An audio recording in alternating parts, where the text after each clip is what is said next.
On the night of October the 28th, Israel carried out one of the most massive bombings of Gaza since the start of the war. The Times of Israel publication reported Israeli ground forces with tanks entered the Strip. There is no internet, no television, no electricity. The region has in fact been cut off from the world since Friday. IDF spokesperson Daniel Hagari called on all residents of northern Gaza to immediately move south and announced the IDF is expanding its ground operation. On Saturday, October the 28th, he reported the first results.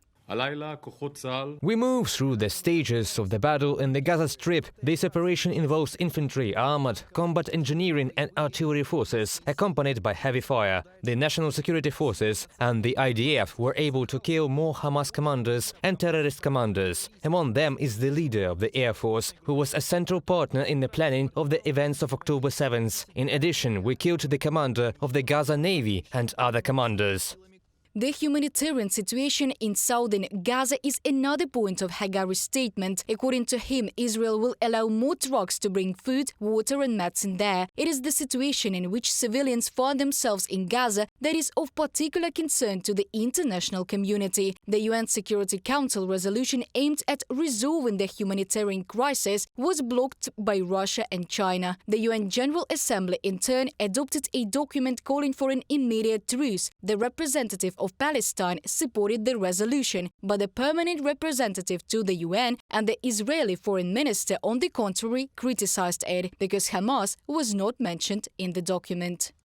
Canada proposed adding the following paragraph to the Jordanian resolution. The General Assembly unequivocally rejects and condemns the terrorist attacks by Hamas that took place in Israel starting on the 7th of October 2023 and the taking of hostages, and calls for their immediate and unconditional release. But the amendment was supported by 88 countries, 53 delegations opposed, and 22 abstained. Thus, the amendment did not receive 2/3 of the votes of the delegations present in the hall and did not pass.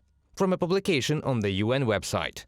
Western leaders continue to make solidarity visits to Israel, following US President Joe Biden, British Prime Minister Rishi Sunak, German Chancellor Olaf Scholz and many others who visited the country during the first 2 weeks of the Hamas invasion. Dutch Prime Minister Mark Rutte, French President Emmanuel Macron and Czech President Petr Pavel arrived in Israel. They met with Prime Minister Benjamin Netanyahu and expressed their support in the fight against terrorists. Meanwhile, the Hamas leadership visited Moscow. Russia is the only state that received them on an official visit after the militants attacked Israel.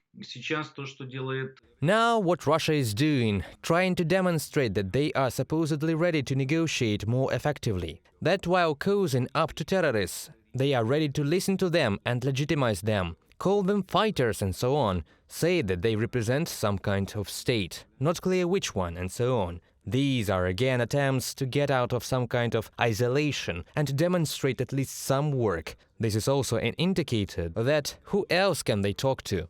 The Ukrainian authorities have evidence that Russia helped Hamas prepare an attack on Israel, said Secretary of the National Security and Defense Council Oleksiy Danilov. Moscow wants to believe that the world community's attention will no longer be focused on Russian aggression against Ukraine, so the Federation is interested in escalation in the Middle East. Reported by Diana Kolesnik, Valeria Nekipelova, UATV News.